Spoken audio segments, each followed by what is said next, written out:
Hamjambo tena. Asante. Acha kwanza nisome hii imeandikwa alafu niseme yangu ya roho.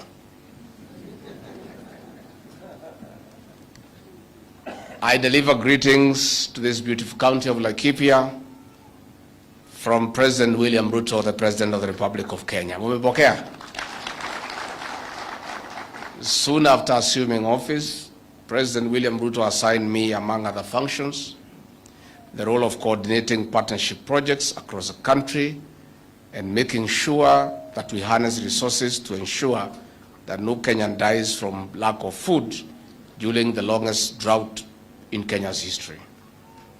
One of my initial assignments was to lead mobilization of resources from other Kenyans and partners in emergency response measures against the impact of drought, a manifestation of climate change.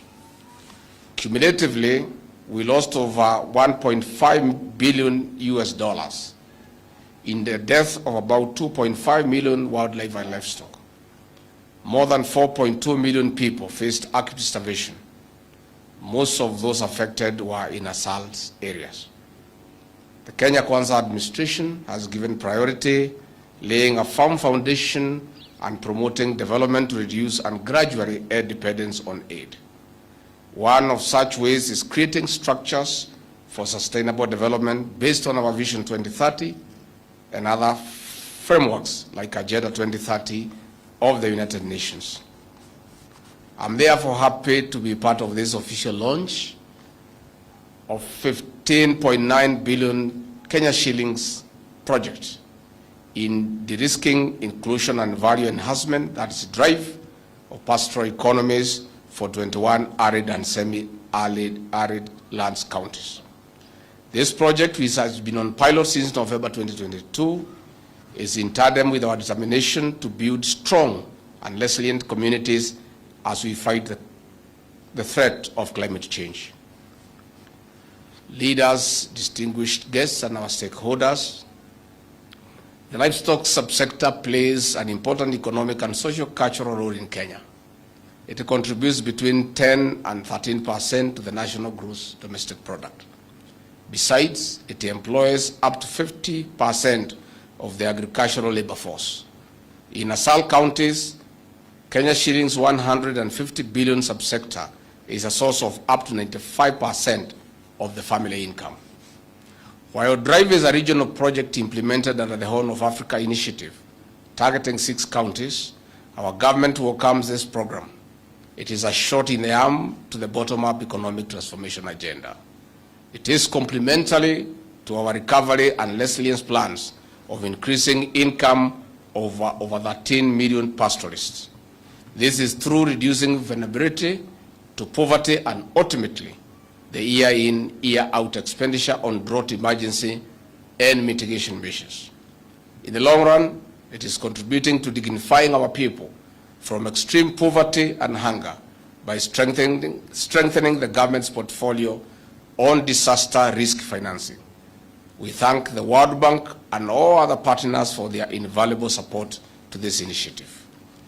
Distinguished guests, the Kenya Kwanza plan gives priority to the livestock subsector as an essential component to achieving of Vision 2030 and Sustainable Development Goals.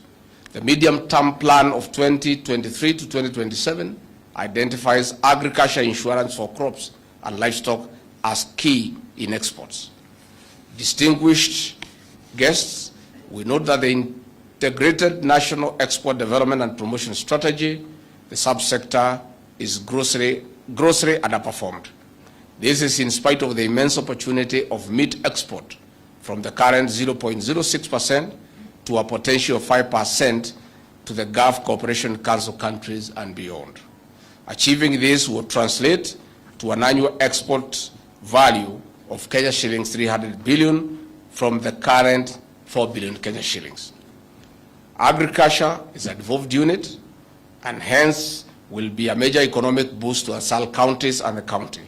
We are keen to strengthening the livestock export portfolio to enhance our foreign exchange reserves. Distinguished guests and our stakeholders, we are pleased that this project has made significant progress at the pilot stage. For instance, During the fourth quarter of 2022, over 17,000 pastoralists in the counties of Wajir, Garissa, Tana River, and Samburu registered for insurance.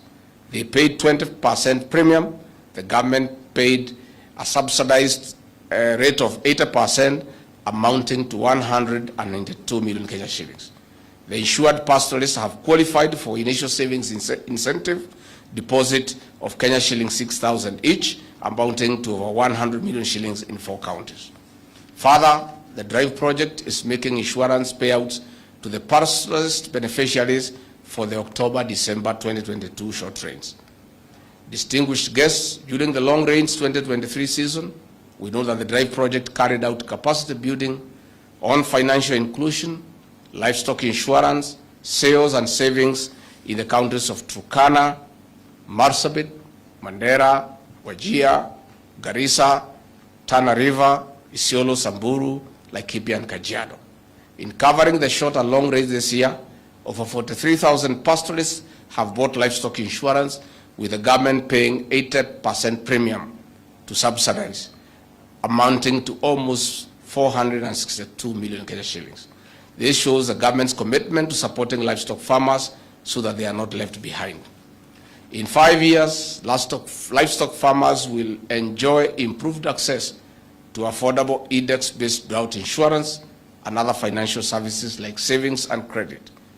They will also be linked to reliable markets while promoting youth and women in the livestock value chain through private-public partnership. With the support of our partners, the governors from the 21 counties have been sensitized. We commit to delivery on this project. We do not wish to go back to begging for our people. We must create sustainable communities. We call for more partnerships as underpinned in Goal 17 of the SDGs. In this regard, I ask the Ministry of Agriculture to aggressively work with the partners to cover the over 13 million livestock farmers. It is now my pleasure to declare this project officially launched. Asanteni sana. Mimi ningetaka kuchukua nafasi hii kuwashukuru wale wote ambao wamechangia katika mradi huu wa kusaidia wafugaji, na pia ningetaka kushukuru sana wafugaji kwa kutukaribisha hapa. Tumesema asante sana. Sisi tulikuja hapa wakati ya harakati ya kutafuta kura, na tukapeana ahadi ya kwamba kuna mambo mengi ambayo tutajaribu kutatua tukipata nafasi ya uongozi katika Jamhuri ya Kenya. Serikali yetu ya Rais William Ruto imetilia maanani sana mambo ya wafugaji. Na ndio niko hapa leo kwa sababu rais na mimi na sisi zote tunachukulia mambo ya wafugaji kwa njia kubwa sana na njia mzito. Na kwa hivyo waziri wetu wa kilimo, wale PSS wetu katika livestock development, tuko na minister wetu hapa katika ASAL, tumeungana na hao magavana ya kwamba kesho ya Kenya iko katika hizi area za ASAL, kwa sababu ndio nafasi kubwa sana na iko na rotuba nzuri. Shida ni maji, na kwa hivyo katika ile mpango wa PPP ya kutafuta wekezaji walete nauli hapa Kenya, tuweze kuweka mabawa ya kutosha na boreholes ya kuleta maji katika zile sehemu za ukame katika Jamhuri ya Kenya, ndio tuongeze mazao yetu. Kwa hivyo ningetaka kumhakikishia ya kwamba rais wetu ako na mipango kababe, hata hajamaliza mwaka moja kwa ofisi. Tayari matunda imeanza kuonekana katika sehemu za mashinani. Na ndio vile gavana amesema, mimi nimetembea sana katika hizi sehemu, kwa sababu rais ameniagiza na kunielekeza ya kwamba tuko na jukumu kama serikali ya kukumbuka area hizi ambazo zimewachwa nyuma kwa maendeleo kwa siku mingi, na tutaendelea kuja na kushirikiana na nyinyi. Na kwa hivyo ningetaka kumhakikishia ya kwamba serikali yetu inafikiria nyinyi na inatilia maanani maagizo yenu na matakwa yenu, ndio tuweze kusonga mbele.